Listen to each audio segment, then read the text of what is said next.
Wesh les gars, j'espère que todo va bene pour todos. En fait, j'ai fait espagnol, j'étais une des meilleures de ma classe, j'ai tout perdu, j'ai tout perdu. Genre, je le comprends, je suis incapable de le parler. Je sais pas comment c'est possible de quasiment tout comprendre quand on me parle espagnol, mais même pas sortir un mot. C'est-à-dire que la dernière fois, je sais même plus comment on disait bonjour. Quoi qu'il en soit, hola, bonjour, bienvenue à tous. Aujourd'hui, sortez les mouchoirs. Je rigole, mais je pense que la vidéo va être longue. Sachez que, comme toutes mes vidéos, donc je ne sais pas si c'est la première que vous regardez, rien n'est écrit, rien n'est scripté, je n'ai pas de prompteur, je n'ai pas de paper, toujours dans les rimes. Voilà, donc c'est possible que ce soit très brouillon, as always. Vous pouvez écouter cette vidéo sous forme de podcast, sauf si vous voulez voir mes magnifiques cheveux, mes magnifiques boucles d'oreilles, ma gueule d'ange. Non, je rigole. Du coup, voilà. Sinon, vous pouvez vous poser. Me mettre sur la télé. Non, je rigole. Me mettez pas sur la télé parce que ça me fait la peau orange. Je sais que j'ai une peau de merde, que je mange beaucoup de patates douces et de carottes, mais merci. Vous me respectez quand même un petit peu. Parce que des fois, vous m'envoyez des photos. Et vous qui regardez mes vidéos sur la télé, j'ai une gueule, mon ref. M'envoyez pas. Bref. Du coup, voilà, je vais vous raconter ma story. De Dark Sasuke. Parce que, en vrai, je voulais le faire pour les 10K. Mais j'étais pas dans l'élan de le faire. Donc, comme d'hab, en fait, pour moi, si je parle d'un sujet et je suis pas dans l'élan de le faire, mais c'est pas naturel et ça me reflète pas. Moi, je fais que des trucs quand je sens de les faire à l'instant T. Sinon, pour moi, ça n'a pas d'intérêt et il n'y a pas d'intention derrière ce que je raconte. Il n'y a pas d'émotions. Mon but, c'est de vous faire chialer sa madré. Je rigole. Mais voilà. Donc là, j'ai envie d'en parler. Et en plus, il y a aussi ce truc de, après ça j'en parle souvent dans mes vidéos YouTube, c'est que parfois j'ai envie de vous parler de certaines choses. Et comme je ne fais pas de script, etc., et j'ai pas envie d'oublier certains détails, j'ai pas envie d'omettre certaines circonstances. Faire l'impasse sur some details, some aspects of my life. Non mais du coup voilà, sauf qu'en fait, faut être ok avec le fait de produire des choses imparfaites. Donc c'est exactement la raison pour laquelle je fais cette vidéo et je vais sûrement oublier des détails. Je vais m'en rappeler quelques jours, quelques semaines, quelques mois, quelques années plus tard et ça va me casser les couilles, mais c'est comme ça. C'est comme ça. J'adore les petits points de la boule disco. Je sais pas si on entend la pendule aussi. Je me sens très overwhelmed by many things around my face. C'est vraiment le bordel max, mais c'est pas. Donc on va un peu parler de pourquoi j'ai commencé la salle. Si vous avez déjà vu des photos de mon évolution, des vidéos, vous savez que je suis passée par différentes phases. Je sais pas si ça se dit. Enfin voilà. Donc, faut savoir que depuis que je suis jeune, j'ai toujours eu un peu la haine contre le monde et contre les gens. C'est-à-dire que il y a aussi le fait que j'ai une batterie sociale extrêmement faible depuis toujours. Mais c'est-à-dire que je me suis jamais sentie à ma place. Et j'ai toujours voulu faire plein de trucs, de trucs que les gens trouvaient trop grands. Et bref, on m'a toujours dit que j'étais trop, genre, trop énergique, trop drôle, trop belle, trop swag, trop... Non, trop. Genre juste ferme ta gueule, va dans un coin et laisse-nous tranquilles. Voilà. J'en ai parlé récemment sur les réseaux short form, en mode voilà, j'aimais trop filmer des trucs, filmer les gens, on me disait tout le temps que je cassais les couilles de tout le monde. Quand je demandais des trucs quand j'étais gosse, on me disait de me taire. Bref, on m'a toujours diminué ma light. On me l'a tellement diminuée qu'à un moment donné, elle s'est éteinte. Et elle s'est tellement éteinte que j'avais envie de mourir. Ouais, ça drop direct. Pardon. TW, folle du bus. Voilà. Qu'est-ce que je voulais dire? Ouais. Et sauf que à un moment donné, tu te rends compte que en fait, t'as pas envie de crever, t'as pas envie d'aide. On n'a pas envie. Et je me suis dit, j'ai pas le choix que de me sauver. Et j'ai enfin réussi à raviver ma light. Et je vais pas mytho. Gymshark et ESN ont participé à ce ravivement de light. Voilà, ça fait pas un an encore que je poste sur les réseaux. Toutes les choses positives qui se sont passées ces derniers mois m'ont fait me sentir extrêmement alignée, extrêmement bien. m'ont aidé à recentrer mon énergie autour de moi et à être alignée donc avec une vision que j'ai et travailler avec eux à nourrir cette vision. Donc voilà. I wanted to mention it. It's very meaningful to me to speak about Gymshark, le S, ESN, les GOAT. Voilà. Code Avril sur ESN, Code Avril 10 sur Gymshark, Code Avril sur Carnation. Je rigole, c'était l'instant pub, ce sera le seul de la vidéo. Du coup, ouais, j'ai eu une enfance un petit peu compliquée. Donc moi, pour ceux qui ne savent pas, j'ai toujours vécu en France. Mes parents se sont séparés quand j'étais jeune. Et je suis la seule enfant dans ma famille. Enfin, j'ai eu après un cousin et une cousine, mais j'étais assez grande et j'avais déjà coupé le lien avec ma famille. Donc actuellement, je n'ai aucun lien avec ma famille, excepté ma mère, je vis avec elle, et sa maman et sa sœur. Voilà, donc ma grand-mère et ma tante. Sinon, je n'ai aucun lien avec personne, j'ai coupé les ponts. Et on va aussi parler de ce truc-là les gens qui veulent vous faire culpabiliser de couper les ponts avec votre famille. Votre famille, c'est juste un nom, hein, c'est juste une étiquette. Ça ne change rien. On vous fait du sale, on vous prend pour une merde, on cut, on s'en bat les couilles du statut, du lien. Parce qu'en fait, le lien, là pour le coup, ouais, lien du sang, je sais pas quoi, on s'en bat les couilles. Voilà. Parce que ça, c'est un truc qui m'a enterrée, qui m'a mis dans la dépression littéralement. Le fait de ne pas avoir eu la possibilité de rompre les liens parce que je suis tombée en dépression très très jeune. Et donc à cet âge-là, t'as beau dénoncer par exemple certains comportements problématiques, t'as beau dire que tu veux couper les liens, en fait à cet âge-là tu ne choisis pas pour toi malheureusement. Et je trouve qu'on fait trop taire les enfants. Alors que pour moi, on n'a pas encore les capacités, on n'est pas encore en mesure d'avoir développé le vice. Donc pour moi, un enfant ne peut pas mentir parce qu'il ne sait pas qu'il a la possibilité de le faire. Donc tu ne peux pas accuser un enfant de mensonge pour moi ou ce genre de choses. Et on n'écoute pas assez les enfants, in my opinion. Et je sais qu'à un moment donné, j'avais la haine des enfants, genre je les détestais, etc. Et j'ai capté que c'est parce que j'avais pas eu la chance d'être entendue quand j'avais leur âge. Et depuis un moment maintenant, c'est assez récent, mais j'ai beaucoup... ça me rend émue quand je vois des enfants. Alors qu'avant, vraiment, je pouvais pas me les blairer. Et maintenant, j'ai vraiment... je ressens vraiment de l'amour et de l'apaisement quand j'en vois. Alors qu'avant, juste un enfant qui parle, j'étais en mode dans ma tête, ferme ta gueule, je peux pas te blairer. Je suis désolée, c'est cru, mais vraiment, je supportais pas les enfants. Et je me suis rendu compte que c'était parce que j'avais eu une enfance de mère. J'ai pas eu d'enfance dans ma tête. J'ai eu une enfance à travers Disney Channel, à travers les séries et les dessins animés que je regardais. Et c'est pour ça que vraiment j'ai un amour pour Disney Channel inconditionnel et que ce sera toujours très important pour moi d'en parler. Et j'aurai toujours un attachement particulier parce que j'ai un peu vécu mon enfance de rêve à travers Disney Channel. Et voilà. Donc je sais pas trop comment je vais construire cette vidéo. Surtout que j'ai toujours des problèmes de batterie et de stockage, donc je ferai au mieux. J'espère que cette vidéo sera en une seule partie. Donc quand j'étais... Après, en plus, un autre truc que je tiens à mentionner, c'est que comme j'ai eu une enfance très traumatisante, j'ai oublié énormément de choses.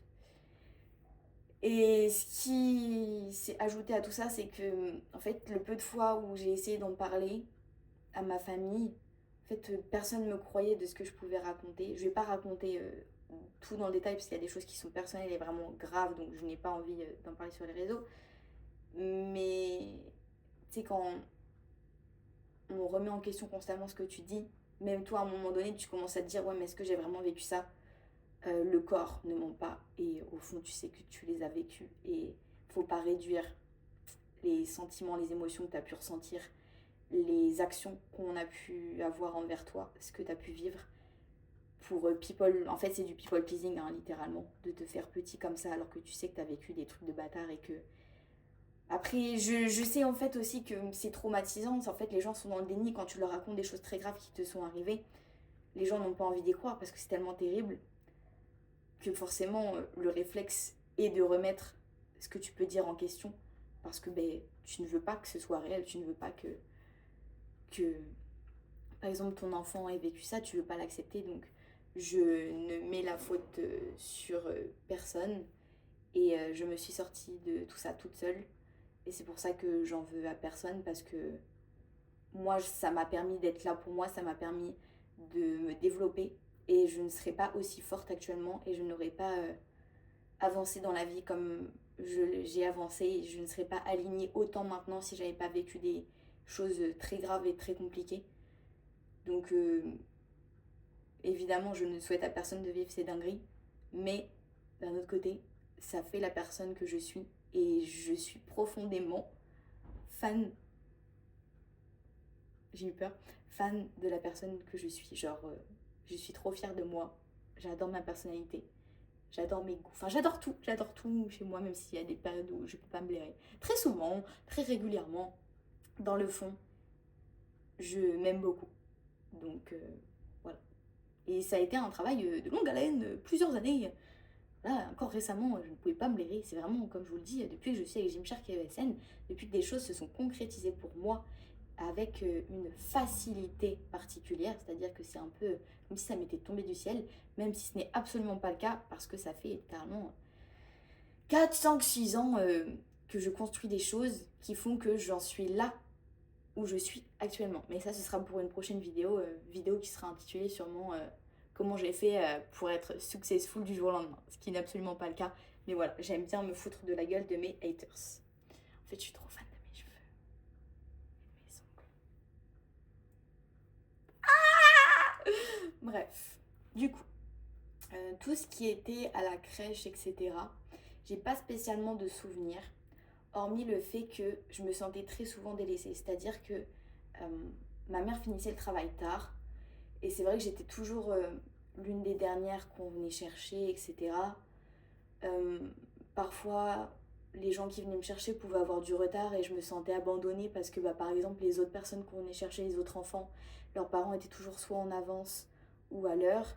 Et quand ils venaient les chercher, ils avaient des attentions particulières envers eux, genre, je sais pas, un goûter particulier, des petits cadeaux, etc. Et c'est vrai que je me sentais...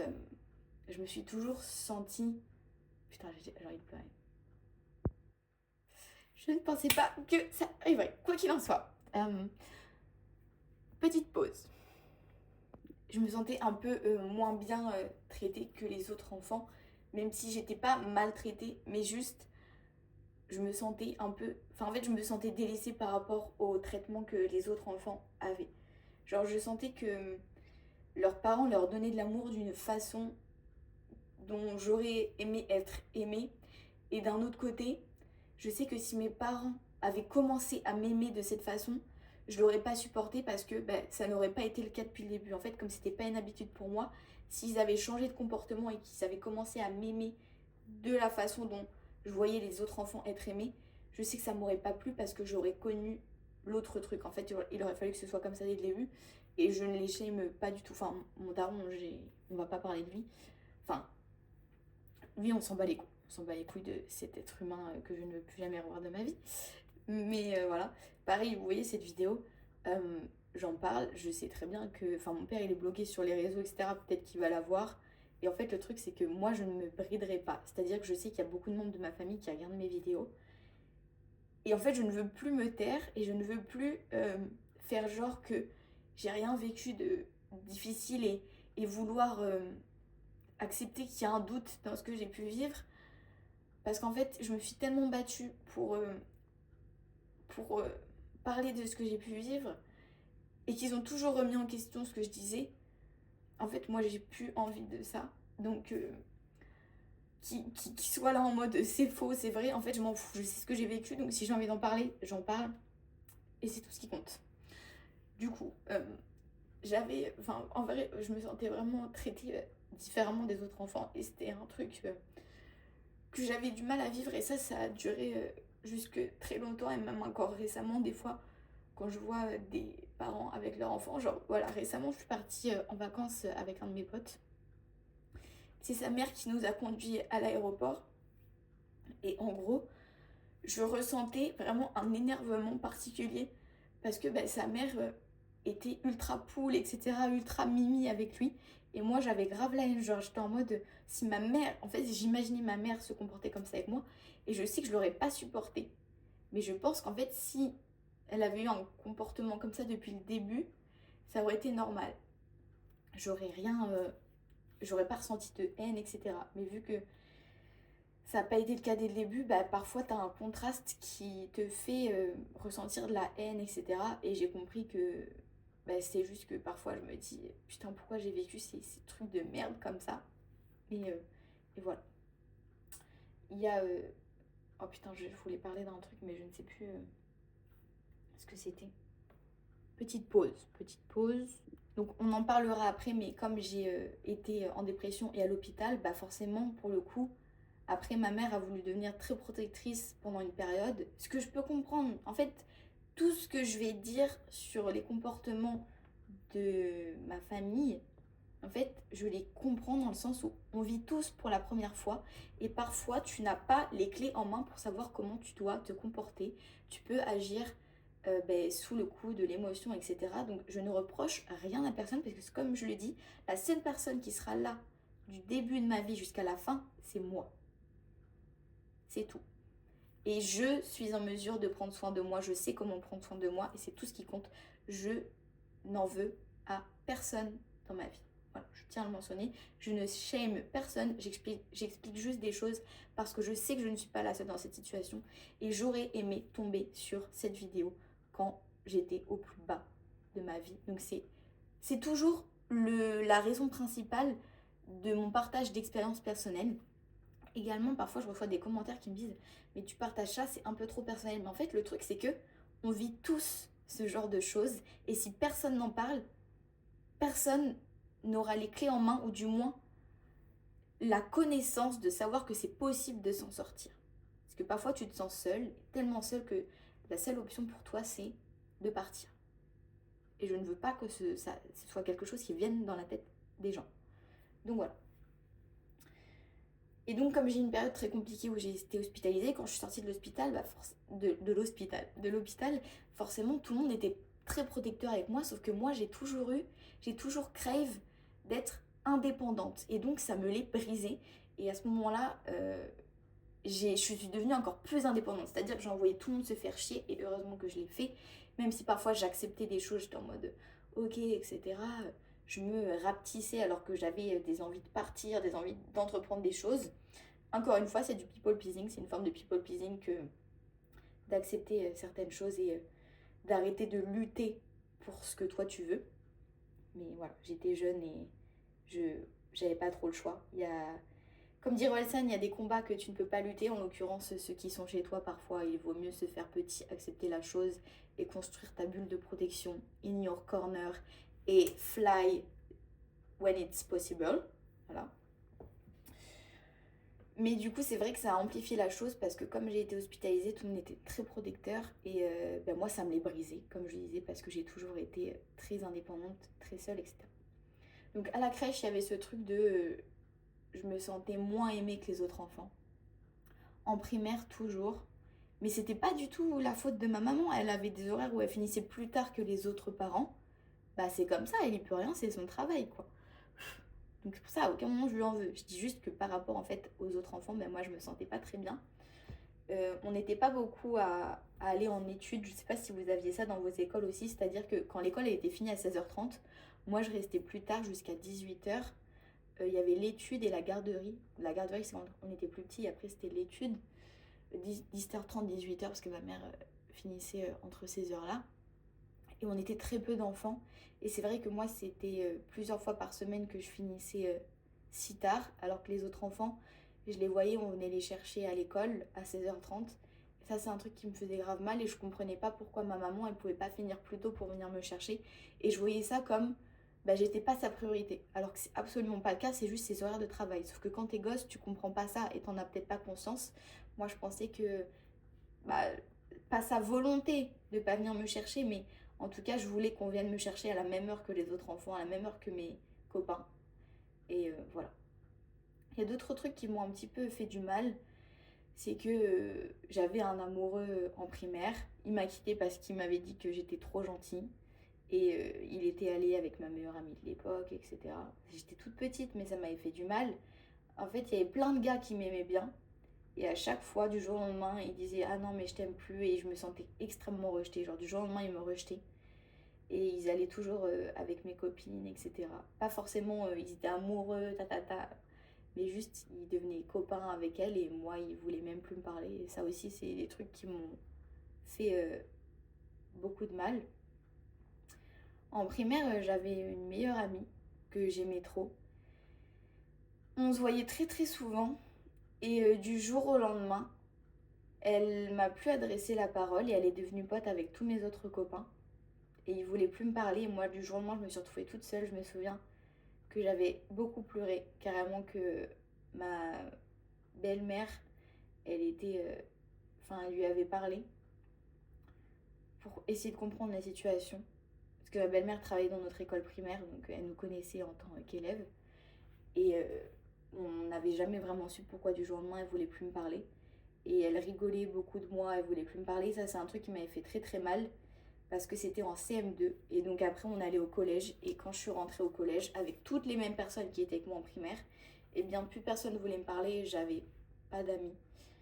Et à ce moment-là, il y a beaucoup d'accumulation de choses qui se sont passées.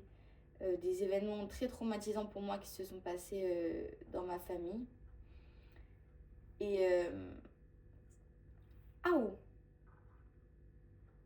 Ah, je viens de faire sauter mon ongle. Et il y a eu une accumulation de choses qui a fait que là, j'allais de plus en plus mal.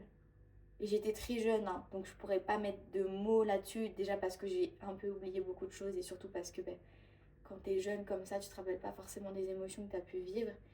Mais beaucoup d'événements se sont passés qui ont fait que j'avais plus faim, j'avais plus envie de rien. Je me souviens même pas ce que je faisais de mes journées. Je n'ai pas le souvenir. Je sais pas à quoi je ressemblais parce que comme je vous disais, je me regardais pas dans le miroir. Tous les jours, je mettais le même sweat, le même pantalon que je prenais comme ça au pif. Donc je savais pas à quoi je ressemblais. Je mettais toujours des mêmes vêtements. Je prenais pas soin de moi, etc. Et certes, j'étais jeune.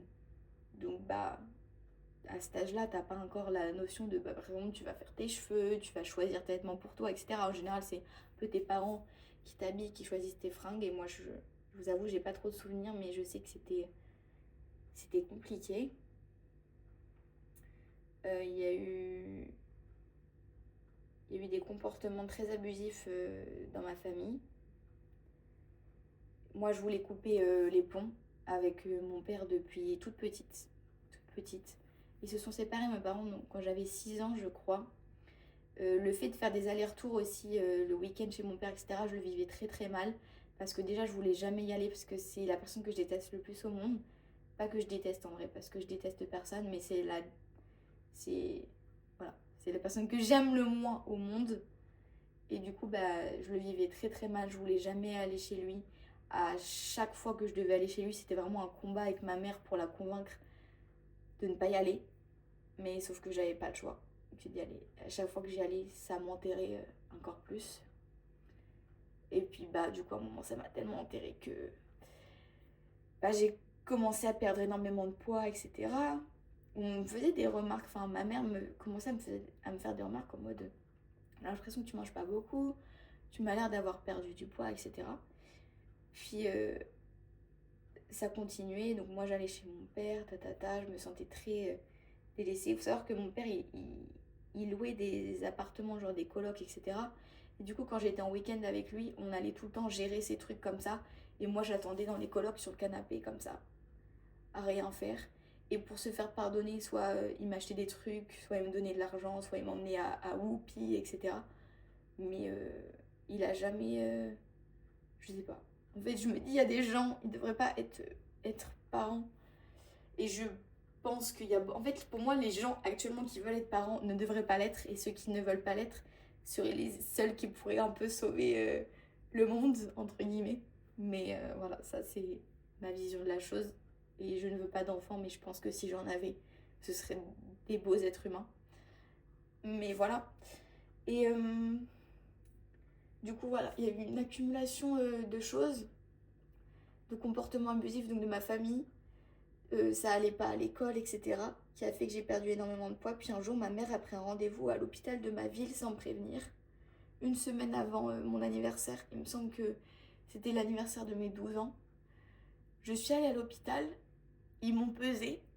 Je voyais que les médecins se regardaient un peu en mode c'est quoi ce délire? Moi, je savais même pas, j'ai même pas regardé sur la balance. En fait, je m'en foutais. J'ai même pas que j'avais un problème. Comme je vous disais, je m'en rendais pas compte. Tout le monde me disait, ouais, mais t'es vachement maigre et tout. Moi, je savais pas. À aucun moment, je me suis regardée dans le miroir ou quoi. Je savais pas. Puis, par contre, je ressentais que les médecins sentaient un truc bizarre. Quand je suis montée sur la balance, j'ai même pas regardé le poids que je faisais. Donc, je savais pas. Je l'ai su parce qu'on me l'a dit après. Donc, je vais pouvoir vous dire combien je pesais. Et puis, ils ont pris ma tension. Ils ont fait des examens, etc. Je pourrais pas vous dire ce qu'ils ont fait, mais ils se sont regardés. Ils m'ont regardé et m'ont dit bon bah vous allez prendre vos affaires, vous allez revenir aujourd'hui, on va vous garder. Moi je me suis dit bah, comment ça on va me garder? Enfin il se passe quoi? Je comprends pas trop. Et là on m'a clairement dit en fait si on vous laisse rentrer chez vous, petite pause. Donc si on vous laisse rentrer chez vous, en fait on ne peut pas, genre littéralement on peut pas vous laisser rentrer chez vous parce qu'il y a un risque que vous partiez. Genre là, votre cœur à tout moment en fait il s'arrête, donc on peut pas vous laisser rentrer chez vous. D'ailleurs j'ai oublié, mais avant d'aller à l'hôpital j'étais en fait allée chez le médecin et le médecin avait dit à ma mère va falloir faire un petit check-in à l'hôpital. Et du coup moi je comprends pas, je me dis comment ça je vais rester à l'hôpital, c'est pour l'après-midi. Parce qu'en plus, c'était mon anniversaire de mes 12 ans, donc la semaine d'après, enfin quelques jours après, même 3 ou 4 jours après, je croyais que je devais aller à Paris avec ma mère, j'étais trop contente. Elle me dit, bah, comment ça? Enfin, je comprends pas trop pourquoi je dois rester. Et là, on me fait, bah écoutez, vous pesez 26 kilos. 26 kilos, et votre cœur, là, il va s'arrêter, donc on va vous garder. Du coup, j'ai fait mes affaires. Le midi, je crois qu'on était allé au restaurant. Donc en fait c'était le matin mon rendez-vous et ils m'ont dit vous revenez dans l'après-midi. Donc il me semble qu'on était allé au resto de ma ville, si je dis pas de bêtises. J'ai préparé mes affaires, on est revenu. Ils m'ont montré une chambre. Et donc à la base j'aurais dû être hospitalisée dans un étage qui est spécialisé pour les troubles du comportement alimentaire.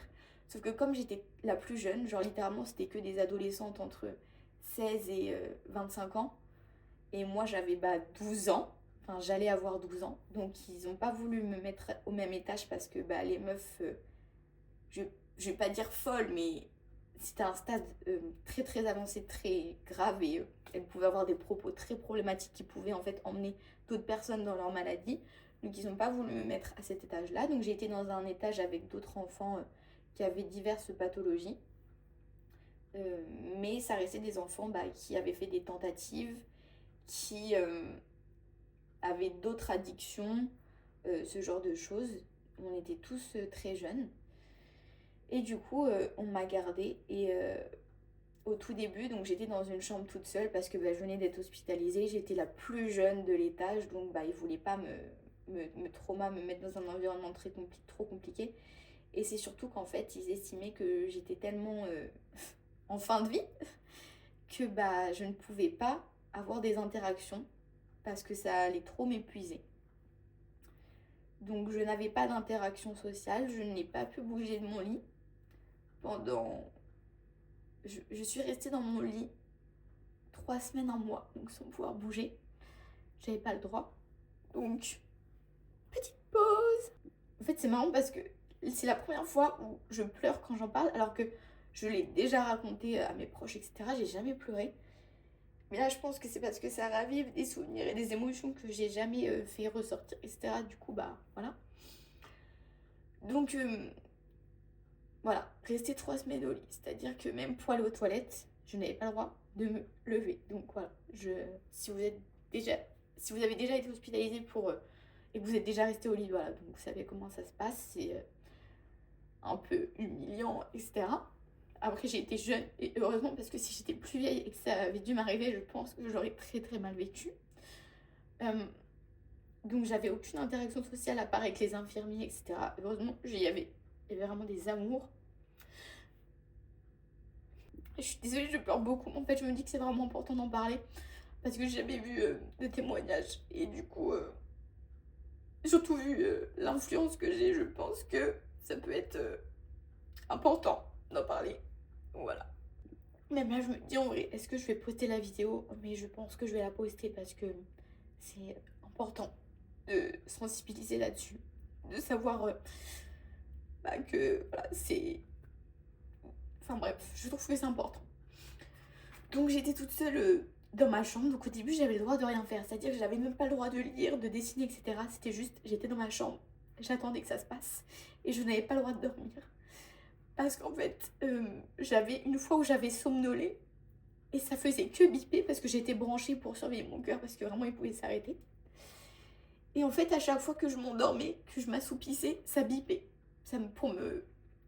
Déjà, ça m'aidait du coup à rester éveillée. Ça me faisait une petite alerte. Et surtout que mon cœur descendait trop bas. Donc, il y a des moments où je m'endormais et on venait me réveiller, etc. Parce que je pouvais partir. J'avais pas le droit à des visites de mes parents. J'avais pas le droit à mon téléphone. J'avais le droit à des visites de mes parents une fois par semaine. Et c'était vraiment une exception parce que j'étais jeune. Parce que vraiment, j'aurais pas dû avoir le droit. Moi, je voulais pas qu'ils viennent. Des fois, je voulais que ma mère vienne quand même parce que j'avais besoin de soutien. Mon père, je voulais pas qu'il vienne, mais ma mère me laissait pas le choix que de le voir. Sur la fin de mon hospitalisation, j'arrivais à faire en sorte qu'il ne vienne pas. J'avais dit aux infirmiers, je ne veux pas le voir, je ne veux pas que vous le laissiez rentrer. Et du coup, voilà, j'avais pas le droit de bouger de mon lit, j'avais le droit de rien faire. Parce que par exemple, lire, ça me demandait trop d'énergie, de calories. Donc, ça m'affaiblissait encore plus. Et du coup, il m'avait dit, si tu arrives à manger, tout va bien se passer. Si tu n'arrives pas à manger, on va passer à une étape supérieure. Je mangeais. Je mangeais tout ce qu'il me donnait à manger. Vraiment tout, je finissais mes assiettes. Ils étaient étonnés parce qu'ils ne comprenaient pas. Ils voient une petite fille comme ça dans un état avec son cœur qui va s'arrêter, qui pèse 26 kilos, qui est comme ça. On voit ses os à travers sa peau. Limite, on a l'impression que sa peau va s'arracher. Qui mange. Et pourtant, elle fait que perdre du poids, son poids n'augmente pas. Ils ne comprenaient pas parce qu'en fait, eux, les médecins, je leur en veux pas non plus. Mais en fait, ils étaient persuadés que je souffrais d'anorexie mentale et moi, je leur répétais que je ne savais même pas ce que c'était, je ne savais pas à quoi je ressemblais. Je n'ai jamais voulu perdre de poids, je n'avais juste pas faim. Et je mangeais quand même. Mais le truc, c'est que j'étais arrivée à un stade où je mangeais, mais pas assez. Et donc, je perdais du poids, mais en dégringolade. Et je pense que tout le stress et la tristesse que j'avais me tuaient. Et j'en suis persuadée parce que le fait, encore une fois, là, c'est une preuve que je mangeais tout mon plateau de ce qu'il me donnait. Donc, je sais pas, il devait calculer mes besoins, etc. Et c'est qu'en plus, j'avais des bonnes quantités. C'était des plats bien gras, beaucoup de petites coquillettes et tout, de la viande, genre de bœuf de gras avec, de bœuf de porc avec beaucoup de gras, etc. Je mangeais entrée, plat, dessert, fromage, plus le pain et tout. Je mangeais tout ce qui me donnait, tous les repas. Et mon poids n'augmentait pas. Donc ils ne comprenaient pas, ils m'ont dit mais c'est bizarre, ton poids augmente pas, on va pas avoir le choix, on va te mettre une sonde. Le jour où on m'a dit ça, ouais, j'ai tellement pleuré. Donc on m'a mis une sonde, ça fait extrêmement mal. Qu'est-ce que c'est une sonde? C'est un espèce de tuyau qu'on te rentre par le nez et qui va aller dans ton estomac et on va t'alimenter avec des choses liquides. Donc comment on fait pour te mettre la sonde? Tu dois respirer. On t'enfonce un tuyau et quand ça commence à aller dans ta gorge, tu dois faire que déglutir. Avaler, avaler, avaler, pour que vraiment le tuyau descende et eux, ils poussent. Ça fait extrêmement mal. C'est extrêmement dérangeant. Et on te nourrit avec de la merde. Littéralement, c'est des trucs en sachet, c'est vraiment de la merde. Surtout que moi, je ne le savais pas et je l'ai appris il y a 1 an et demi, 2 ans. Je suis intolérante au gluten. Il y avait du gluten dans tous les plats qu'ils me donnaient. Donc tous les jours, j'avais un bide énorme, j'avais mal. Et du coup, là, pour le coup, ça m'a fait développer des TCA. Parce qu'en fait, je me voyais dans un miroir, parce qu'il y avait un miroir dans ma chambre pour que je puisse me brosser les dents quand même. Le truc, c'est que je voyais que il m'engraissait, entre guillemets, même si c'était pas le cas. Mais c'était juste que comme j'étais malade avec le gluten, j'avais un bide énorme et ça m'a fait développer des TCA. parce que je me trouvais horrible et c'est là où je me disais oh, mais je peux pas prendre de poids, etc. Et donc ça m'a développé des TCA très graves et je trouve que le traitement que j'ai eu à l'hôpital n'était absolument pas adapté. C'était des amours, mais ils ne m'entendaient pas. C'est-à-dire que je leur expliquais que ça me rendait malade, je leur disais que certaines choses ne me convenaient pas, et ils me disaient c'est notre métier, t'inquiète pas, on sait ce qu'on fait. Ils essayaient de me rassurer, c'était des amours, mais à aucun moment ils ont pris en compte ce que je leur disais et mes ressentis. Parce que encore une fois j'étais jeune et on ne m'a pas écoutée. Je ne leur en veux pas, mais je me suis absolument pas sentie écoutée. Et il y a des choses qu'ils ont fait qui ont juste aggravé mon cas. Et pour moi, je suis ressortie de l'hôpital dans un état plus grave que dans lequel je suis entrée. Oui, mon cœur allait mieux. Oui, j'étais plus au bord de mourir. Mais mon état mental n'avait jamais été aussi grave. Donc on va continuer sur la partie de l'hôpital puisque je n'ai pas fini.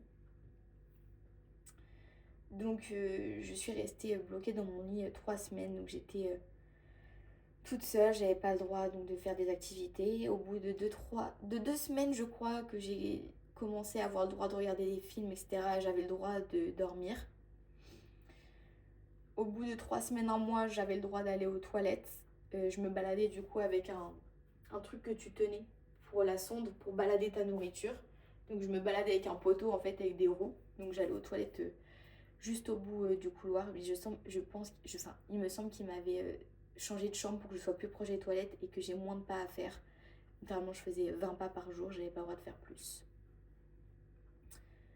À un moment donné, j'ai été gravement malade parce que je ne digérais pas donc tout le lactose qui me faisait ingérer tout le gluten. J'ai vomi ma sonde et je leur ai dit mais je veux pas la remettre, je peux manger assez de moi-même, arrêtez de me mettre ce truc. Et j'avais beau manger énormément, genre vraiment je mangeais beaucoup, mon poids a rechuté. Et du coup, je n'ai pas eu le choix que de ravaler une autre sonde. Donc j'ai été sondée une deuxième fois. Alors que je luttais, vraiment je pleurais. J'étais là en mode jamais de la vie, je veux qu'on me refasse ça, ça fait trop mal, etc. Ils me l'ont refait. Heureusement à cette période-là, j'avais le droit de bouger un petit peu plus. Donc en fait, il y avait un étage au dernier étage où on pouvait faire des activités créatives. Donc on pouvait faire de la couture, etc. Il me semble que c'était une fois par semaine, le mercredi après-midi, on avait une activité créative différente.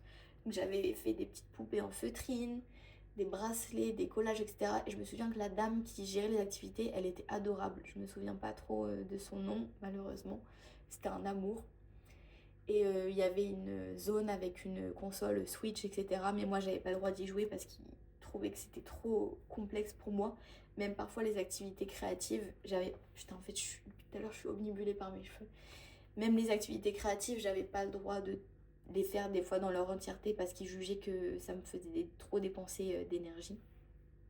Donc ça, c'était dur aussi à vivre parce que je voyais tous les enfants qui étaient pleins de vie, qui avaient le droit de tout faire et moi, j'avais pas le droit de tout faire. Donc encore une fois, c'était une forme d'exclusion pour moi. D'ailleurs, non, ça, c'était quand je suis ressortie de l'hôpital, donc j'en parlerai après.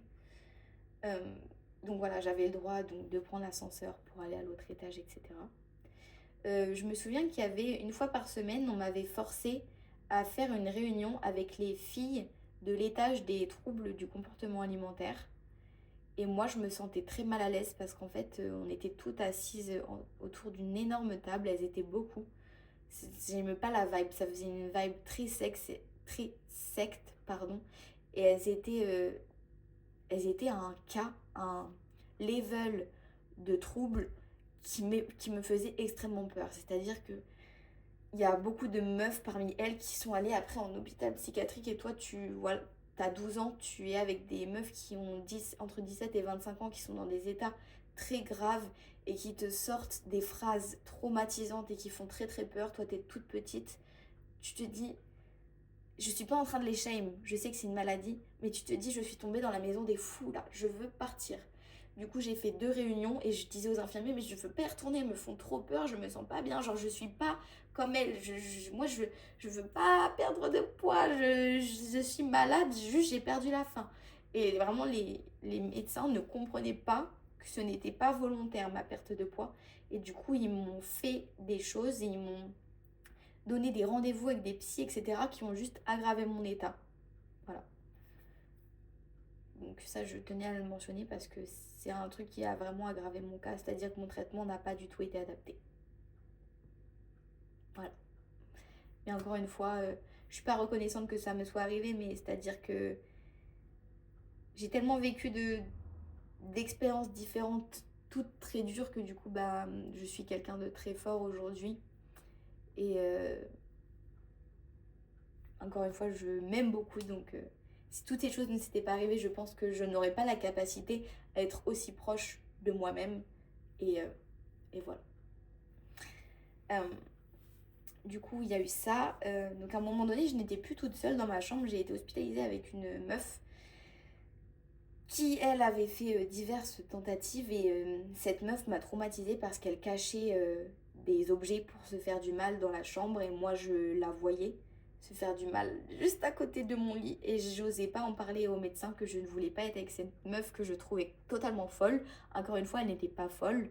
J'utilise les termes que moi je ressentais quand j'étais gosse et que je me retrouvais avec des gens beaucoup plus vieux que moi qui avaient une conscience de leurs actes et une intensité, on va dire, dans leurs actes, dans leurs actions beaucoup plus intense qui, moi, mon trauma. Parce que moi, j'étais une petite, je ne savais pas ce que je faisais. Eux, à leur âge, savent très bien. Et j'osais pas en parler. Et puis un jour, elle est partie de la chambre et des médecins sont venus me voir et je leur ai dit, écoutez, elle me fait trop peur, je me sens pas bien, j'ai besoin de changer de chambre. Il n'y avait pas de chambre à deux dispo, donc ils m'avaient mis dans une chambre toute seule en attendant. Et surtout qu'après, je suis tombée gravement malade, comme je disais, j'avais revomi la sonde. Donc ils m'avaient isolée parce que c'était un cas, waouh, j'étais pas bien du tout. Mais c'était à cause de la nourriture qu'ils me donnaient et eux, pareil, ils voulaient pas l'entendre. Moi, j'essayais de leur expliquer, mais dès que... en fait, il y a une période, on m'appelle, il y a une période où je n'avais plus la sonde et quand je n'avais plus la sonde, j'allais mieux. Et quand ils me l'ont remise, j'étais de nouveau malade. Et après, j'ai tellement insisté, je leur ai dit non mais je vous jure, vous me l'enlevez, ça me rend malade. Qu'à un moment donné, ils me l'ont enlevé et quand ils me l'ont enlevé, ils ont vu que ça allait vraiment mieux. Et moi, je leur disais mais je me sens mieux.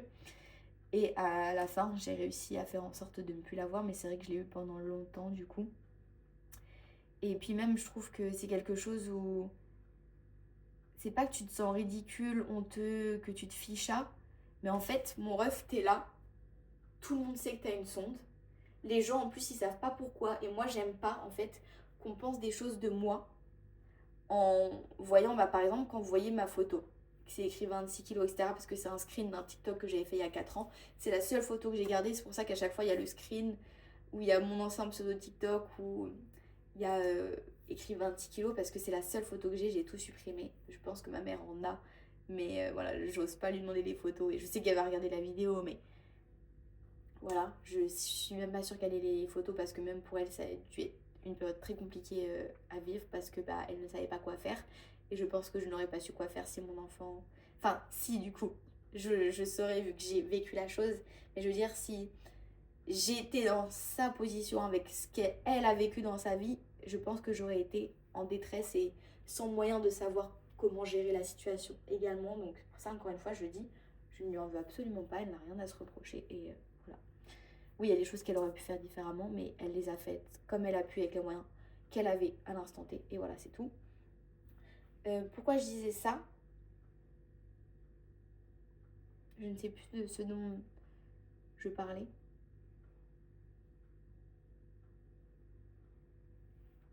Petite pause, je ne sais plus ce que je disais. Donc je disais, c'est un peu humiliant en fait de se balader avec un poteau à roulettes où t'as de la nourriture qui pend et les gens en fait, ils se disent oh la meuf est folle, oh la meuf elle veut perdre du poids alors qu'elle est déjà un squelette, etc.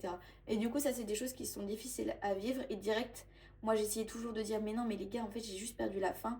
Et en fait, si j'ai pas ça, je vais mourir parce que j'ai beau manger, mon corps il veut pas prendre. Et j'avais beau essayer d'expliquer, tout le monde me disait ouais, mais t'es juste anorexique, etc. Et moi, c'est quelque chose que je prenais très très mal. Même ma famille affirmait elle est anorexique. Et ça, c'est quelque chose que je vivais très mal parce que j'essayais de leur expliquer ce que je ressentais, comment je vivais la chose et ils ne voulaient pas l'entendre. Ils ne voulaient écouter que les médecins et les médecins ne voulaient pas m'entendre parce qu'ils pensaient mieux savoir que moi. Alors que voilà. Ça, c'était un truc qui était un peu compliqué. Et donc, c'était compliqué aussi par rapport aux autres enfants d'avoir une sonde, etc. D'ailleurs, à ce moment-là, donc j'ai découvert plusieurs maladies, plusieurs troubles. Ça m'a fait de la peine de voir que des enfants pouvaient aller aussi mal. Et puis, à chaque fois, c'était toujours un rapport avec des choses soit familiales, soit des choses qu'on a vécues à l'école. La plupart des enfants, en vrai, de mon étage, leurs parents venaient leur rendre visite et ça se passait très bien. Donc, ça se voyait qu'ils étaient bien entourés. Moi, c'était pas mon cas. J'avais un lien vite fait avec mes amis du collège. Ils m'envoyaient des lettres, etc. Ils ont été assez présents pour moi, mais pareil, ils comprenaient pas, ils n'étaient pas en mesure de comprendre ce que je vivais. Et eux aussi étaient en mode ah, elle est anorexique, etc. Et en fait, ce qui est détestable, c'est que les gens, ils vont avoir un traitement différent avec toi. Ils vont te faire sentir différent. Et du coup, ça va juste aggraver la chose. Moi, je voulais qu'ils fassent comme si de rien n'était parce que rien n'était. Rien n'était. Genre, j'ai juste perdu la faim, les gars. Et on me faisait. En fait, les gens me traitaient comme si j'étais folle.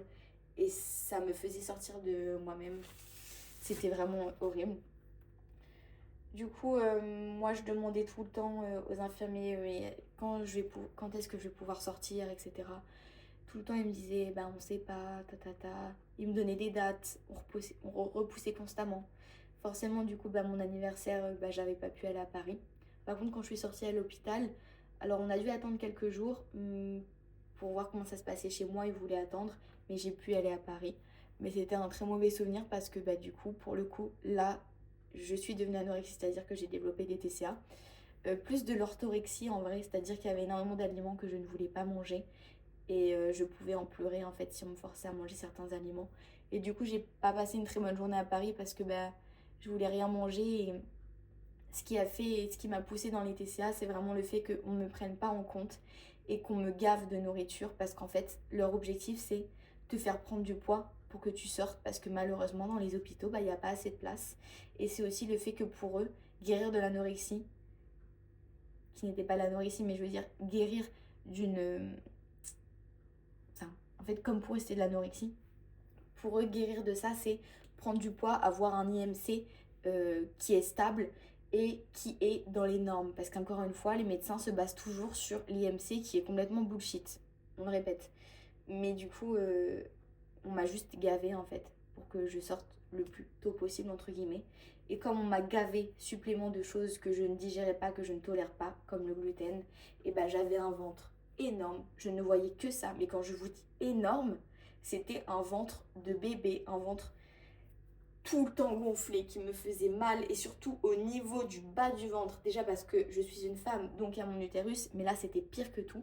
Vous voyez Bud, l'extraterrestre dans les Astres de l'espace, le orange qui a un bide énorme, ou la génétique de daron cliché là, avec des bides énormes qui n'ont pas de jambes, qui n'ont pas de bras, qui sont vraiment tout fins mais qui ont juste un bide énorme, j'étais comme ça et ça m'a fait développer des TCA parce que frère, j'étais tellement mal dans mon corps et on me forçait à être dans ce corps-là parce que si je perdais du poids, c'était retour à l'hôpital. Et donc moi, je voulais faire du sport, je voulais commencer le sport parce que je savais que ça pouvait m'aider à avoir une composition corporelle qui me plairait plus. Donc en gros, moi j'ai été hospitalisée à mes 12 ans. De mes 12 à 14 ans, j'ai dû prendre mon mal en patience. C'est-à-dire que je me sentais skinny fat, j'étais pas bien dans mon corps, je me dégoûtais. Je me regardais toujours pas dans le miroir parce que là, pour le coup, c'était volontaire, je me dégoûtais. Et mon but à cette période, c'était de me faire toute petite, c'est-à-dire j'avais pas le choix. J'avais pas le choix parce qu'on me forçait à manger. Genre chez moi, on surveillait ce que je mangeais, etc. On me faisait des grosses assiettes, on me rajoutait pas mal de lipides, etc.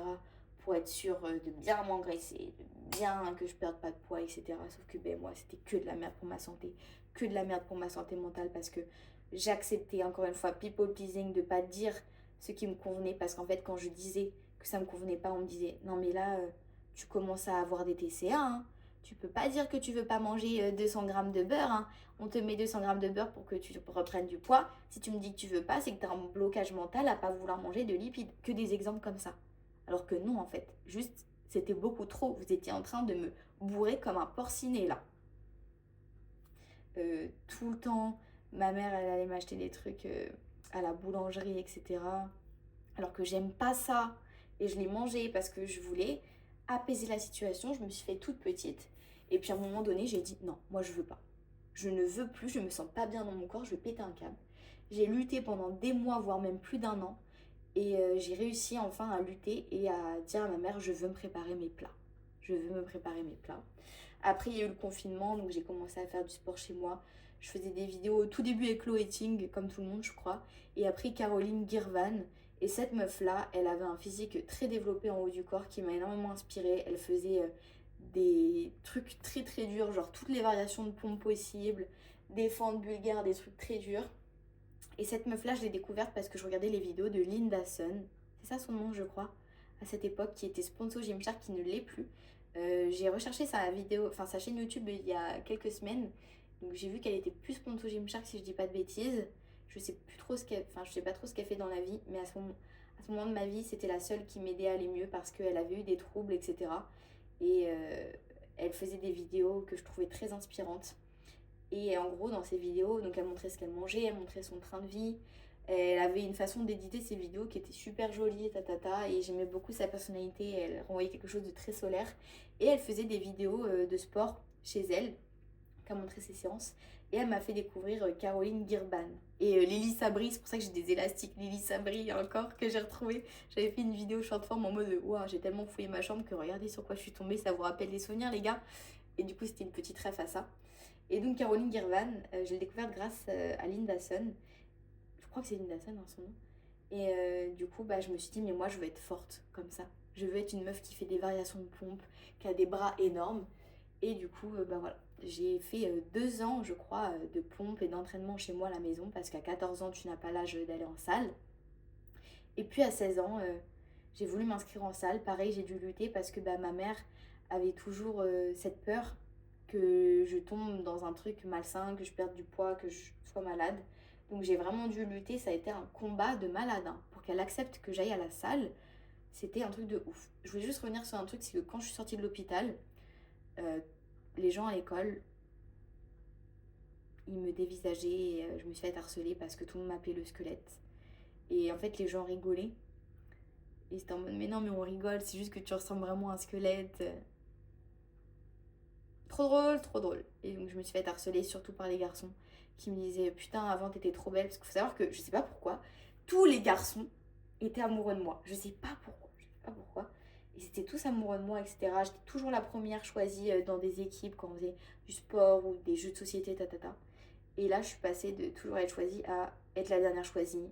Carrément, plus personne ne veut me parler. Et carrément on me dit chut, t'es moche, tu me dégoûtes. Et il y avait un gars qui était amoureux de moi à l'époque, ça faisait très longtemps qu'il était amoureux de moi. Moi, je l'aimais pas, genre je le repoussais tout le temps. Et puis à un moment, je me suis dit, ah en vrai, je l'aime bien. Et du coup, je lui avais dit, et il m'avait dit, je suis désolée, mais je te trouve horrible. Alors qu'avant, je t'aimais bien, mais là, je peux pas. Ça, pareil, ça m'avait poignardé. Puis après, j'avais eu des expériences où j'allais en centre aéré, etc. Pareil, je le vivais mal parce que du coup, comme les gens étaient au courant que j'étais malade, bah, quand on mangeait tous ensemble, je sentais les regards en fait pesant sur moi, pesant sur ce que je mangeais, constamment des reproches. Ah, mais tu manges beaucoup. Ah, mais tu manges pas beaucoup. Ah, mais tu fais ci. Ah, mais tu fais ça. Ah, mais tu te dépenses trop. Ah, mais t'as pas bougé de la journée. Mais ta gueule. Voilà, vos gueules en fait, laissez-moi vivre. Et en fait, le truc, c'est que vraiment, les gens développent une hyper-vigilance quand ils savent que t'as vécu des choses qu'ils ne comprennent pas et qu'ils n'ont pas vécu. Encore une fois, j'en veux à personne parce que quand tu n'as pas vécu la chose, tu ne sais pas comment te comporter et tu peux avoir des comportements de con justement parce que tu ne sais pas et que ça te vient même pas en tête. Tu peux pas comprendre la situation excepté si tu l'as vécu. Donc c'est pour ça que, encore une fois, j'en veux à personne, mais juste, vous m'avez traité comme de la merde et vous avez empiré ma situation et vous m'avez rendu malade. C'est vous qui m'avez tous rendu malade. Et voilà. Pas vous qui regardez la vidéo, mais je sais qu'il y a des gens avec qui j'étais au collège, au lycée, qui regardent cette vidéo. Vous m'avez tous rendu malade. Tous rendu malade, il n'y en a pas un qui m'a aidé. Vous m'avez tous enterré. Et vous étiez vraiment des merdes parce que vous m'avez harcelé. Voilà. Du coup, mon collège a été très compliqué. Pareil, j'avais commencé à faire une section foot et tout, et je me faisais bully parce que j'étais comme ça. Voilà. Il y a un truc auquel je pense là, c'est que j'en ai pas parlé. Qu'est-ce qui se passe en fait quand tu pèses 26 kilos? Qu'est-ce qui se passe quand ton cœur il va s'arrêter? Qu'est-ce qui se passe quand le poids ne remonte pas et que tu manges pas assez, que tes nutriments, tu ne les ingères pas. Parce qu'en plus, après, j'ai développé, je sais plus le nom, mais des vers. Donc, vous voyez, c'est quand t'as un ver qui mange des trucs dans ton bide, du coup, t'as beau manger. En fait, bah, il n'y a aucun nutriment que tu peux absorber parce que c'est mangé par le ver, le microbe qui est dans ton bide. Bah, ça, pareil, en fait, ça rend malade. Donc, qu'est-ce qui se passe?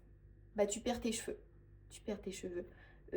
J'ai la chance d'avoir des cheveux en excellente santé actuellement, ça ne se voit plus.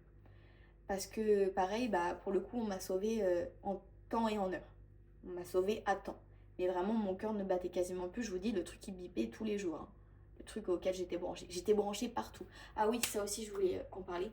J'étais branchée partout. Ça me dérangeait pour dormir parce que j'avais des trucs qui me grattaient, qui me piquaient avec des embouts. Enfin, je sentais que j'avais des fils. Le matelas, ils ont dû le changer plusieurs fois pour me mettre des trucs épais. Carrément, j'avais plusieurs matelas. En fait, j'avais tellement la peau sur les os que ça me faisait des bleus, voire même des trous dans la peau. En fait, mes os qui frottaient avec ma peau. Il y a eu ça. Donc, qu'est-ce qui se passe également quand tu es comme ça? Donc, ce délire des bleus, des trous dans la peau. Ta peau, elle devient terne, c'est-à-dire qu'elle devient grise, presque marron, parce qu'en fait, bah, t'es en train de mourir, tout simplement. Une pilosité particulière, surtout au niveau des bras. Donc pareil, ça ne se voit plus. Mais je commençais à avoir une épaisseur de peau et j'avais toujours une apparence comme si j'étais sale parce que j'avais la peau très terne et de la pilosité très épaisse, très bizarre. Également bah, en termes de la concentration, en fait, de réfléchir. Enfin, il n'y a plus rien qui se passe. J'en sais rien parce que j'ai pas essayé d'avoir de gosse. Mais peut-être que je pourrais jamais avoir de gosse. J'ai pas fait de test. Après voilà, j'en veux pas, mais on m'a dit que j'aurais peut-être jamais la possibilité d'avoir de gosse. Il y a énormément de choses qui sont compliquées au niveau du cœur. Mon cœur est impacté à vie. Au niveau de la santé des os, surtout quand tu tombes malade, tu tombes en dépression à 10 ans, c'est une période où tu te développes. C'est-à-dire que moi, ma croissance, alors certes, j'étais pas destinée à être grande parce que mes parents sont très petits, mais peut-être que j'aurais pu être un petit peu plus grande. Après, moi, je m'en fous. Hein. Je fais 1m53, enfin, il y a plein de meufs qui font ma taille, ça me dérange absolument pas. Mais c'est vrai qu'à un moment donné, en fait, comme mes parents étaient au courant de tous les effets secondaires, ils essayaient un peu de me remettre la faute dessus en mode, bah voilà, hein, tu t'es rendue malade, du coup, bah t'es petite. Que des trucs comme ça, et du coup, bah, je commençais à me sentir honteuse de pas avoir réussi à me sauver toute seule parce que bah, j'allais être petite et je commençais à culpabiliser du fait d'être petite et ça devenait un complexe en fait d'être petite alors qu'en fait on s'en bat les couilles mais c'était juste la réaction des gens qui a fait que je commençais à me sentir mal. Donc voilà, il y a énormément de choses, il y a sûrement des choses auxquelles je ne pense pas mais en fait ça te rend malade un petit peu à vie. Et, euh, et voilà, donc ça je voulais en parler, je trouvais ça important. Aussi j'avais jamais eu mes règles. Et du coup, bah, je les ai eues très tard. Parce que bah, il en faut du temps pour se sortir de tout ça et de retrouver une santé hormonale saine. Mais le truc le plus grave, je pense, c'est vraiment au niveau cognitif, en fait, où bah, t'es flingué. Et il y a un réel travail d'apprentissage à refaire derrière. Genre, littéralement, j'avais l'impression d'être un nourrisson qui n'avait plus rien dans le crâne. Et ça fait un peu peur. Genre, tu te sens teubé, surtout que les gens te le font comprendre que t'es teubé. Et je pense qu'il y avait aussi du coup les gens. En fait, les gens savaient que ça pouvait me rendre conne d'être si maigre. Et du coup, même si j'étais pas spécialement plus conne, ils me disaient ah ouais, mais t'es débile parce que t'as pas d'énergie, parce que t'as la peau sur les os. Et donc, du coup, ça alimentait un cercle, etc. Du coup, ouais, j'avais fait une section de foot au collège où pareil, donc on me harcelait parce que bah, j'étais pas très bonne en foot. Moi, je voulais essayer parce que j'aimais bien le sport. Et voilà, donc j'ai arrêté. Je pleurais très souvent, j'étais pas bien. Après, j'ai rencontré des amis, je me sentais comprise, mais pareil, elles m'ont tourné un peu le dos du jour au lendemain sans réelles explications. Elles se sont excusées quelques années plus tard. Il y a une de ces personnes qui est revenue il y a 3 semaines pour m'envoyer un message et qui m'a dit écoute, je suis tombée sur tes vidéos et je suis vraiment heureuse de la personne que tu es devenue, etc. Je te souhaite le meilleur. Et je suis désolée d'être partie un peu du jour au lendemain. C'est vrai que je t'ai abandonnée, mais cette personne n'allait pas bien, non, n'allait pas bien du tout et a dû se sauver. Et je lui en veux pas du tout parce que cette personne devait se choisir et se sauver. Donc voilà.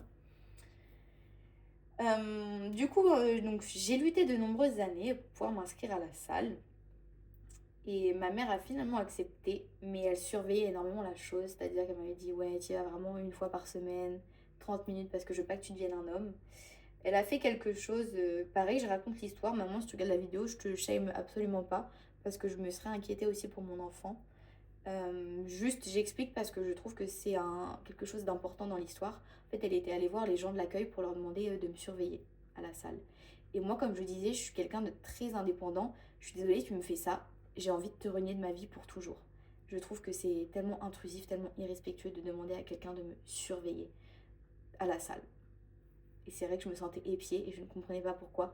Et je l'ai appris 2 ans plus tard parce que la meuf de l'accueil de Basic Fit, donc à l'époque j'étais à Basic Fit, 2 ans plus tard s'est inscrite dans la nouvelle salle où je suis actuellement. Elle m'a croisée dans les vestiaires et elle m'a demandé au fait, depuis le temps, ça va mieux avec ta mère? Moi je lui dis comment ça va mieux avec ma mère? Et elle me dit bah parce qu'elle était venue nous voir à l'accueil pour nous demander de te surveiller, etc. parce qu'elle était inquiète pour toi. Et voilà, ça je l'avais extrêmement mal pris, surtout que j'avais essayé d'en parler à ma mère. Elle avait fait la coconne en mode non, je vois absolument pas de quoi tu parles, etc. Et je lui avais dit, écoute, je sais que tu es allé les voir, je connais les gens de l'accueil, ils me l'ont dit. Elle a nié, j'ai fait, ça sert à rien de me mentir, je le sais. Elle a fini par dire oui. Et en fait, pareil, ça, le truc là, quand tu sais la vérité et que la personne, elle s'embourbe à mentir, elle continue de mentir, ça c'est un truc que je ne supporte pas. Je connais la vérité, je te la mets en face, tu n'acceptes pas, ça c'est pire que tout. Donc pareil, encore une fois, je le redis, je n'en veux pas à ma mère, mais il y a tellement de comportements qui ont aggravé mon cas et qui font que je veux me tailler et ne plus avoir aucun lien avec ma famille parce que bah voilà. Quand tu prends pas en compte ce qu'on te dit. Donc voilà, donc moi on me forçait à aller chez le psy, etc. Alors que je disais que c'était pas moi qui devais y aller, c'était mon daron qui devait aller voir le psy, c'était ma mère, c'était toute ma famille qui devait aller voir le psy. Parce que moi, j'ai toujours été la plus saine mentalement dans ma famille. Mais voilà, comme j'étais la gosse et comme j'étais la petite folle qui était allée à l'hôpital, bah, c'était plus simple de m'envoyer moi. Et c'était surtout plus simple pour eux d'accepter que c'était moi le problème et pas eux. Parce que eux n'ont pas envie d'aller chez le psy et n'y sont jamais allés et n'iront pas. Parce qu'ils ne veulent pas accepter qu'ils sont le problème et qu'ils ont des choses à régler. Choses à régler qu'ils auraient dû régler en étant jeunes, parce que oui, eux aussi ont été traumatisés par leur famille, mais je sais que bah voilà, c'était pas forcément démocratisé à leur époque d'aller chez le psy. C'était plus tabou, c'était plus mal vu qu'aujourd'hui. Aujourd'hui, je trouve que les mentalités évoluent et les gens vont beaucoup chez le psy et c'est génial. Moi, personnellement, j'en ressens pas le besoin et je n'en ai pas l'envie. Donc voilà, je n'y vais pas. Mais je suis contente que la parole se libère par rapport à ça. Mais voilà, c'est toujours plus simple de faire porter le chapeau par les autres personnes. Et voilà, ça c'est encore un truc qui a empiré la situation. Donc voilà, moi quand je me suis inscrite à la salle, j'y allais pour moi, etc. Je mentais à ma mère, j'y allais plus d'une fois par semaine, évidemment. Chose qu'elle savait vu que bah il m'espionnait à la salle, etc. Mais on n'en parlait pas, vraiment, on a une relation où on se dit rien avec ma mère, on le sait par le biais d'autres personnes. Et ça s'améliore actuellement, on a une bien meilleure relation. Voilà, ma mère était avec quelqu'un qu'elle a quitté récemment, quelqu'un qui avait un comportement très malsain avec moi. Ces personnes sont restées ensemble 9 ans, 10 ans, et je ne supportais pas cette personne. On ne s'appréciait pas du tout. Au début, ça se passait bien et il y a eu beaucoup de comportements abusifs qui ont fait que ça pouvait plus durer. Ma mère a fini par me choisir moi. Et donc voilà, ma mère n'est plus que cette personne.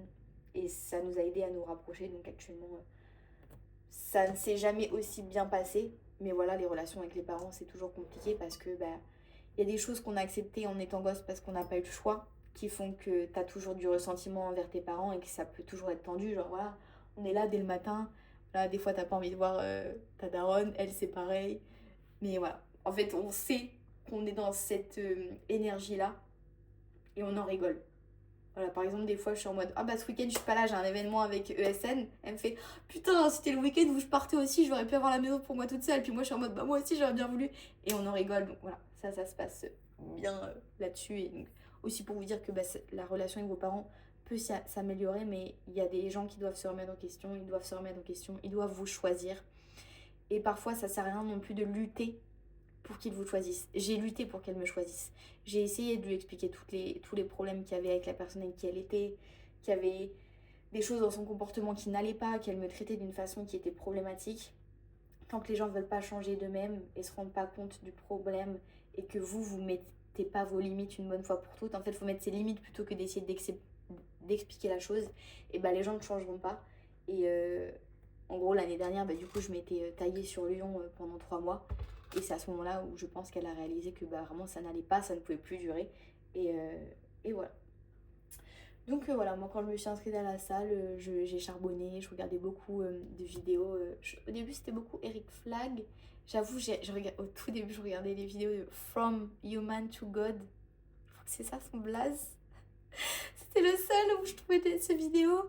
Jean Honche, le musclé. Et moi je regardais vraiment que des trucs de gars avec des personnalités très strong et tout. Ça me fait gaulerie quand je me rappelle que je regardais ça alors que j'étais une petite meuf comme ça, toute skinny. Et puis Nassim Saïli, donc j'ai commencé avec eux. Je faisais beaucoup le haut du corps, j'avoue, parce que j'aimais pas faire les jambes et que je me blessais tout le temps au niveau des jambes. J'ai fait des rencontres, des bonnes comme des mauvaises à la salle. Après j'ai changé de salle, donc je suis allée dans la salle dans laquelle je suis actuellement. Là j'ai réussi à prendre mon indépendance, etc. Après, j'ai fait un burn-out du sport, mais ça, ce sera une autre partie de vidéo parce que ça fait déjà 1 heure que la vidéo tourne. Je pourrais vous faire une vidéo sur l'histoire de mon burn-out du sport, si ça vous intéresse. Je pense que ça vous intéresse. Puis après, j'ai décroché de la salle pendant 1 an et demi. C'est pour ça que quand on me demande depuis combien de temps tu t'entraînes, ça va faire 4 ans et demi bientôt. Mais dans ces 4 ans et demi, il y a eu 1 an et demi de pause. Donc après mon burn-out, j'ai fait 1 an et demi où je m'entraînais pas ou très peu. Quand je m'entraînais, c'était vraiment en 2 spi. J'ai pris pas mal de poids. Et puis après, voilà, je me suis dit, ça me ressemble pas. Et je me suis retrouvée l'année dernière. J'ai décidé de me reprendre en main en mars.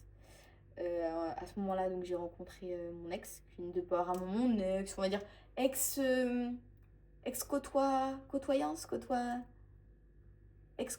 ex-personne que je côtoyais. On n'était pas vraiment ensemble, mais bon, voilà. Puis voilà, on allait à la salle ensemble, il m'a trompée, ça m'a refait un petit déclic, et je suis devenue la badie que je suis maintenant. Donc voilà, j'espère que ce parcours vous aura inspiré. Je pourrais faire durer la vidéo plus longtemps parce que j'ai rencontré d'autres troubles par la suite.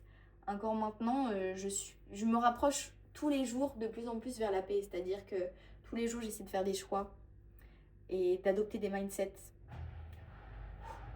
Je vais fermer la porte, j'ai eu très peur. D'adopter un mindset qui est de plus en plus détaché des choses, de plus en plus aligné. Parfois, il y a des périodes plus compliquées, etc. Quoi qu'il en soit, il n'y a aucun risque en fait que je retombe dans l'anorexie. Tout simplement parce que je pense que quand tu vis des choses compliquées comme ça, que tu sais tout ce qu'il y a derrière, en fait tu veux pas. Moi je veux juste être heureuse, rencontrer des bonnes personnes. Voilà, c'est vrai que du coup je n'étais pas entourée à l'époque. Je dis pas entourée parce que j'étais entourée, mais c'était pas spécialement des choix, c'était des personnes avec qui j'avais grandi, donc par exemple à l'école, etc. Et donc je dis que je n'étais pas entourée parce que c'était des personnes qui n'étaient pas destinées à être dans ma vie, qui avaient des comportements très problématiques. J'ai fait énormément de people pleasing. Voilà, je veux pas que la vidéo dure trop longtemps, je trouve qu'elle est déjà assez longue comme je le disais. Et aujourd'hui je suis extrêmement reconnaissante d'être peu entourée. Parce que c'est une richesse d'être peu entourée par des personnes aussi belles. Ma meilleure amie, Jade. Je ne saurais pas comment décrire cette personne tellement c'est... Je pense que c'est l'univers qui m'envoie un ange comme elle. Et j'en ai déjà parlé dans des vidéos, mais je trouve que je ne suis pas assez une bonne amie par rapport à l'amie qu'elle est. Pareil, on a vécu des choses compliquées toutes les deux. Et j'aimerais pouvoir être une amie à sa hauteur. C'est-à-dire qu'elle est tellement une bonne amie que des fois je me dis mais je suis tellement une merde, je suis pas attentive à ce qu'elle me dit. Je veux faire plus pour elle et parfois je me retrouve sans moyens pour savoir comment faire pour être une bonne amie pour elle. Et des fois même j'ai peur de la perdre. Et je sais que des fois je galère à être une bonne amie pour elle parce que moi je ne me choisis pas. Et du coup comme je ne suis pas là pour moi, quand on n'est pas là pour soi, on peut pas être là pour les autres. Et j'en avais déjà parlé et c'est triste, c'est malheureux, mais ma motivation pour me choisir, c'est aussi le fait d'être là pour elle. C'est-à-dire que je n'arrive pas à me choisir parfois. Mais le fait de penser que si je me choisis, je pourrais être une bonne amie pour elle, c'est une de mes motivations. Et c'est tout ce qui compte finalement. Si j'arrive à être une bonne amie pour elle, en vrai, c'est tout ce qui m'importe. Et voilà, mon meilleur ami aussi, ça j'en ai déjà parlé. Mais je vous en parlerai si vous voulez une vidéo sur mon burn-out sportif parce qu'il a été très présent pour moi. Mon meilleur ami, il est devenu mon meilleur ami parce que en gros, j'en ai déjà parlé dans la vidéo avec les gars. J'étais tombée sur lui sur TikTok, il faisait des tractions des muscle-up. Je lui avais dit ouais, tu peux m'apprendre. Il m'avait dit paye, c'était devenu mon coach. Et après, on est devenu mon meilleur ami. D'ailleurs, il se marie en août. Mon meilleur ami se marie. Je l'ai connu, j'étais une petite. Et là, il se marie, genre, il grandit vite, mon bichon. Il grandit vite. Et d'ailleurs, quand on s'est connus, il avait mon âge actuel. Et moi, je pensais que c'était un big daron en mode, ouais, le mec, il est en place. Mais à 20 ans, on n'est pas en place. Et il n'y a aucune pression à se mettre, on n'est pas en retard. Et c'est vrai qu'on se compare beaucoup, notamment, par exemple, aux films américains. Je trouve que aux US, et tant mieux pour eux, mais ils ont une indépendance très très tôt, même pour le permis, etc. On voit qu'ils l'ont jeune, bref. Et moi, c'est un truc par rapport auquel je me comparais de ouf, mais en vrai, quand tu vois en France, il n'y a pas à se comparer, et on n'y peut rien, on a grandi en France. Ce qui compte, c'est ce dont on décide de faire avec les moyens qu'on a actuellement, et les connaissances qu'on a actuellement, et la vision qu'on a, etc. Donc voilà, faut pas se shame, faut pas culpabiliser d'être en retard, de ne pas avoir fait autant de choses que l'on voudrait. Ce qui compte, c'est ce que tu fais maintenant, en sachant tout ça et en ayant la volonté de ne pas avoir de regrets, tout simplement. Donc voilà, j'ai hâte de recoller mon ongle parce que je sens que je l'ai mal collé. Je sais pas si on voit, il décolle un peu. Et vraiment, ils sont trop beaux. Voilà, donc je pourrais faire plusieurs parties. Et donc, comme je vous disais, actuellement, j'ai d'autres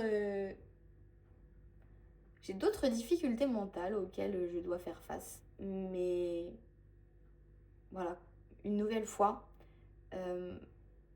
Gymshark et ESN m'aident énormément au quotidien. Et c'est pour ça que ça me touche de ouf quand on me dit ouais, mais tu parles tout le temps de ces marques, tu leur fais des pubs, etc. Alors déjà, je travaille avec eux, donc c'est normal.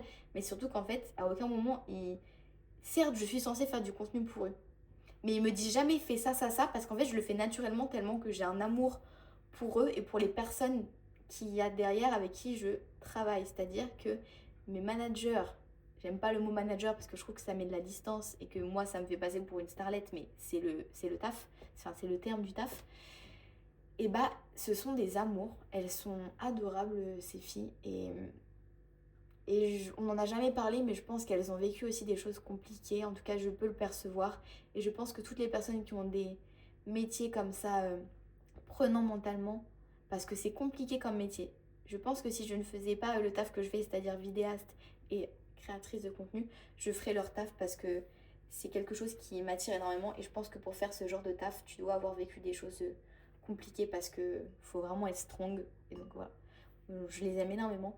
Et plus particulièrement Gymshark, c'est-à-dire que j'en ai déjà parlé quand j'ai annoncé mon annonce d'athlète, ils ont nourri une vision en moi qui m'a toujours aidé à garder le cap. C'est-à-dire que quand j'ai commencé la salle, la vision que j'avais, l'énergie que j'avais, ce qui m'a aidé à avancer, c'était d'embody, d'incarner ce que Gymshark me faisait ressentir. C'est-à-dire que moi, Gymshark, pour moi, ça représente quelque chose de très fort qui me drive.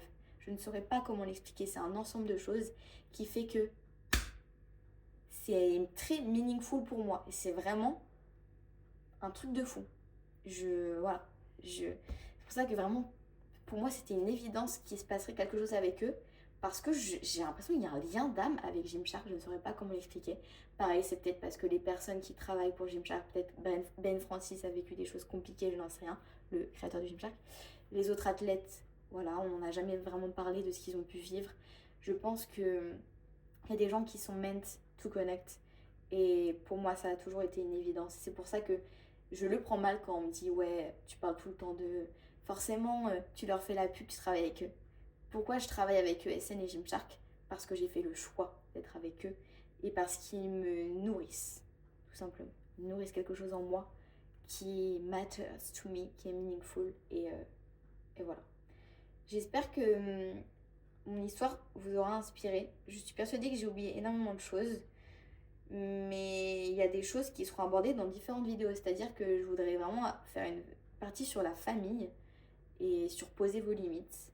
Également sur le burn-out sportif. S'il y a des choses que vous voulez que j'explore, des choses que j'ai pu citer, il n'y a aucun souci. Moi, je suis totalement ouverte avec ça. Certes, j'ai un peu chialé parce qu'il y a des choses dont j'ai pas parlé depuis des années, etc. Et que j'avais oublié et qui m'ont repop à l'esprit en même temps que d'en parler. Mais voilà. C'était un plaisir pour moi de partager ça avec vous. Et je sais très bien qu'on va me dire, ouais, mais tu devrais pas partager ça sur les réseaux, c'est très personnel. Si je ne le fais pas, qui le fera? Si je ne le fais pas, qui sera l'exemple pour se sortir de là? Qui sera l'exemple qui donnera de la force aux gens de se sortir de leurs troubles, de leurs difficultés, de leurs situations qui ne leur conviennent pas, de leur détresse? Je pose la question. Voilà, j'espère être cette personne. Passez une excellente journée selon à quelle heure vous regardez la vidéo. Si vous regardez le soir, j'espère que vous avez passé une bonne journée. Si vous n'êtes pas encore entraîné, j'espère que vous allez faire une bonne séance, donc bonne séance. Si vous êtes entraîné, j'espère que vous avez fait une bonne séance. Si c'est pas le cas, c'est pas grave. One day, on s'en fout. Le plus important, c'est de show up pour vous et que peu importe ce que vous avez fait, même si vous êtes déçu de vous, c'est d'accepter que c'est ok aussi d'être déçu de vous. On est humain, c'est normal. Juste être en paix avec peu importe le state mental dans lequel vous êtes. C'est-à-dire que peu importe comment vous vous sentez, vous devez avoir l'image. J'espère que vous get my point, mais vous vous faites un câlin en fait. À vous, à votre vous d'avant. Parce que vous méritez de vous aimer. Voilà. Bisous les gars.